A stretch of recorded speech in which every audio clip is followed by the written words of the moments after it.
이슈앤피플 2부 막 출발했습니다. 첫 번째 코너 휘핑 뉴스죠. 이슈 브리핑. 최희의 이슈 브리핑 최희 아나운서 나와 있습니다. 어서 오세요. 어서 오세요. 네, 안녕하세요. 저희가 사실 오프닝 때 이 얘기를 할까 말까 하다가 걱정스러운 얘기를 뒤로 미뤘어요. 가을 폭우 때문에 피해가 많았다고요. 맞습니다.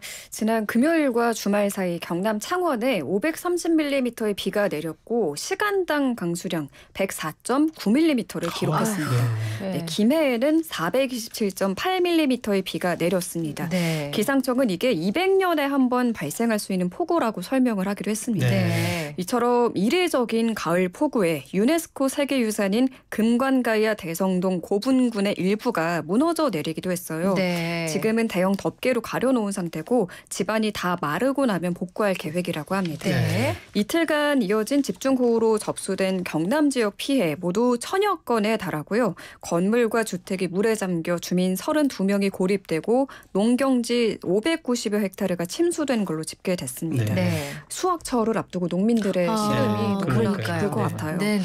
경상남도는 지금까지 인명피해는 없는 걸로 파악이 됐고요. 정확한 피해 파악과 함께 긴급 복구 공사에 들어갔습니다. 전남에도 시간당 100mm 안팎의 극한 호우가 내렸는데요. 전남 장흥의 한 마을에서는 치매가 있는 아내를 마중 나갔던 80대 노인이 무릎까지 차오른 빗물에 중심을 잃고 넘어져 물살에 휩쓸려 갔습니다. 네, 결국 주변 저수지에서 숨진 채 발견되는 안타까운 인명피해도 있었습니다. 이번 가을 폭우로 전국적으로 발생한 이재민 1,500명에 이릅니다. 네. 9월에 이런 진짜 폭우는 처음인데 말이죠. 하루속히 이제 피해 복구가 이루어지길 좀 바라는데 앞으로 날씨가 더 궁금해지네요. 네, 이제 정말 의심의 여지 없이 가을이 왔구나 싶으실 겁니다. 네. 당분간 전국 대부분 지역이 비 소식 없이 맑겠고요. 네. 낮 기온은 25도 이상 오르면서 아침과 낮의 기온차 10도 이상 크게 벌어집니다. 환절기, 감기 걸리지 않게 옷차림 신경 써서 잘 입어주셔야겠습니다.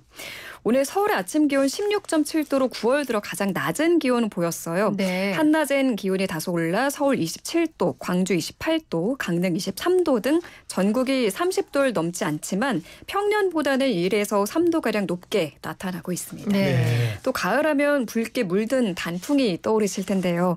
올 가을 첫 단풍은 이번 주말 이후 30일 강원도 설악산에서 감상하실 수 있을 걸로 보입니다. 단풍나무도 힘들었겠어요. 전 단풍이나 볼 수 있을지 몰랐어요. 네, 그래서 이전만큼 고운 단풍을 볼 수 있을지는 또 모르겠다고 하네요. 알겠습니다. 자, 다음 소식 보죠. 부산에서 땅꺼짐 발생했다고요? 네, 부산에서 지난 주말 이틀간 400mm가 넘는 비가 내리기도 했는데요. 한 도로에서는 지난 토요일 땅꺼짐으로 차량 2대가 빠졌습니다. 어머. 오전 8시 45분쯤 부산 사상관 도로에 가로 5m, 세로 7m, 깊이 5m, 그리고 가로 4m, 세로 8m, 깊이 5m 크기의 땅꺼짐 2개가 발생했습니다. 5m는 무척 깊은데. 네, 예. 사진을 보신 분들은 아시겠지만 큰 트럭 2대가 같이 빠질 정도로 굉장히 큰 구멍이 발생했어요. 예. 폭우로 넘친 물을 빼내기 위해 출동한 소방배수 지원차와 트럭이 이 대형 구덩이에 빠졌고 전봇대 한 대가 파손됐습니다. 네. 그나마 다행인 건 인명피해는 없었고요. 현재 이틀째 대무기 작업 중입니다. 이번에 땅꺼짐이 발생한 지점 인근에서는 올해 4월부터 이날 발생한 건까지 더하면 모두 8건의 땅꺼짐이 발생했거든요. 네. 추가 땅꺼짐을 충분히 예견할 수 있는 구간인데 사전에 탐지를 하지 못한 거죠. 네. 서울에 이어 부산 등 전국 도심 곳곳에서 잇따라 땅꺼짐이 이렇게 발생하고 있는데 땅꺼짐을 사전에 발견하는 전문 장비와 인력이 턱없이 부족하다는 지적이 나옵니다. 그렇군요. 현재 국토안전관리원이 보유하고 있는 집안탐사 장비가 8대뿐이고요. 인력은 12명뿐인데다가 집안탐사 전문 장비와 인력을 보유하고 있는 광역자치단체가 서울과 부산뿐이라고 합니다. 네. 자, 그럼 다음 소식 들어보겠습니다. 흉기 난동 소식이네요. 네, 경기도 성남시 야탐역 흉기 난동 예고에 시민들이 공포에 떨고 있다는 소식입니다.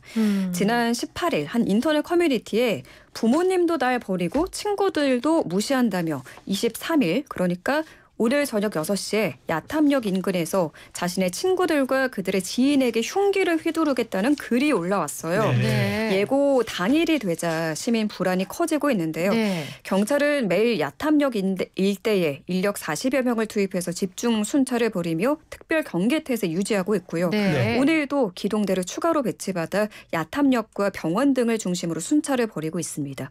성남시도 24시간 재난안전 상황실을 운영하는 등 비상 대비 태세에 돌입했습니다. 네. 그렇다면 아직 이 해당 글 작성자를 경찰이 특정하지 못한 걸로 보여지네요. 맞습니다. IP 추적이 어려운 익명 커뮤니티에 올라온 글이라 네. 아직 작성자의 신원을 특정하지 못한 걸로 전해집니다.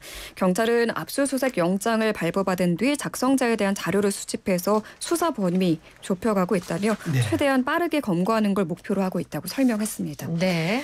또 이 흉기난동 예고 글이 올라오고 하루 뒤 같은 인터넷 커뮤니티에 경찰의 추적을 비웃는 듯한 글이 올라오기도 했는데 네. 야탐역에 경찰차도 오고 자신을 찾으려고 노력한다며 열심히 찾아보라는 내용이었습니다. 어머나. 네, 경찰은 범행 예고 시각까지 집중 순찰을 이어가고 이후에도 검거되지 않으면 경력 투입 규모를 조정하며 당분간 순찰을 지속할 계획입니다. 또 이 최초 흉기난동 예고 글을 올린 게시자와 이 추가 게시글의 게시자가 동일인인지도 파악을 하고 있습니다. 네, 알겠습니다. 그렇습니다. 자, 진짜 아무 일 없이 지나가길 바라면서 네. 마지막 소식은 축구계 소식이네요. 맞습니다. 홍명보 감독을 포함해 우리나라 축구계를 이끌어가는 인사들이 내일 대거 여의도로 소환됩니다. 네. 네. 국회 문화체육관광위원회가 내일 오전 10시부터 대한축구협회의 운영 실태와 관련한 현안 질의를 진행하는데요. 정몽규 대한축구협회장과 홍명보 감독 또 절차상의 하자를 처음 주장했던 박주호 전 전략강화위원이 증인으로 출석을 합니다. 네. 네. 이 밖에도 감독 선임을 앞두고 막판 돌연 사퇴했던 정혜성 축구협회 전략강화위원장과 그 뒤 바통을 이어받아 홍 감독을 선택했던 이임생 기술총괄 이사도 증인으로 나올 예정인데요. 네. 예상되는 쟁점 크게 두 가지입니다. 홍명보 감독 선임 과정 그리고 정몽규 회장의 사연임 도전 여부입니다. 문체위는 홍명보 감독 선임 과정에 집중 질의할 걸로 보이는데 네. 어떤 과정으로 홍 감독을 선임했냐를 파고들 걸로 보입니다. 네. 홍 감독 선임 과정에서 절차적 정당성 위반이 있었는지 그 여부가 관건입니다. 네. 또 이 축구협회 안팎의 원성에도 불구하고 내년 4연임에 도전하는 정몽규 회장도 표적이 될 걸로 보입니다. 네. 이 자리에서 이 두 사람이 제대로 해명하지 못하면 정 회장의 사선 연임은 물론이고 홍 감독의 감독직 유지도 직격탄을 맞을 수 있다는 우려가 네. 나오고요. 그렇군요. 반대로 납득 가능한 설명을 내놓으면 여러 의혹을 떨쳐내고 동력을 얻어낼 기회가 될 거란 관측이 나옵니다. 네. 네. 내일 이 문체위 현안 질의엔 파리올림픽 금메달리스트인 배드민턴 안세영 선수의 작심 발언으로 경락에 휩싸인 배드민턴 협회도 출석을 합니다. 증인 선서를 하고 이 발언이 위증으로 드러나면 처벌 대상이 되는 만큼 어떤 이야기를 나올지 관심이 쏠립니다. 알겠습니다. 자, 주신 정보 다 받았고 이제 네. 마지막 휘핑 퀴즈 남아있네요. 네, 오늘의 휘핑 퀴즈입니다. 늦깎이 가을이 시작되면서 나뭇잎은 언제 가을에 색을 입을까 궁금해하시는 분들이 많은데요. 올해 첫 이것은 이번 주말 이후 강원도 설악산에서부터 시작할 걸로 예상이 됩니다. 산 정상에서부터 20%가량이 붉게 물들기 시작할 때를 말하는 첫 이것. 이것은 무엇일까요? 몇 글자인가요? 두 글자고요. 복이 없습니다. 주간식. 주간식. 네. 영과 날못 나와주세요. 네, 영양과다 나왔습니다. 날지 못하는 요정. 또 주간식이니까 또 성실한 답 퀴즈 힌트 드리도록 하겠습니다. 네. 자, 봄에는 우리가 꽃놀이 가고 네. 가을에는 이놀이 땡땡놀이를 가죠. 네. 자, 그래서 우리는 또 봄에는 소풍, 가을엔 이겁니다. 봄에는 소풍, 가을엔 이것. 그다음에 이곳으로 제일 유명한 산 두 네. 곳이 있죠. 설악산과 내장산. 그러네. 그렇죠. 아, 그거 좋다. 더 예. 힌트 더 드려야죠. 또 뭐요? 뭐가 있냐면 이 잎사귀를 네. 국기로 하는 나라가 캐나다가 있습니다. 잘 생각해 보시면 생각하면 딱 떠오르는 게 떠오르죠. 있어요. 네. 캐나다. 마지막 힌트로는 뭐 있나요? 또 있어요. 비슷한 아니, 우리말 몇 개를 준비하신 비슷한 거예요? 우리말이 네. 붉은 낙엽을 뜻하는 홍엽입니다. 알겠습니다. 여기까지 네. 여기까지. 자, 샵 0945 우물정 0945 단문 50원 장문 100원 YTN 어플 그리고 유튜브 실시간 댓글창 활용하시면 되겠습니다. 노래 듣고 올게요. 이선희와 이무진이 하는 아름다운 강산이고요. 우리 휘핑 뉴스의 최위 아나운서 보내드릴게요. 고맙습니다. 잘 들었습니다. 감사합니다.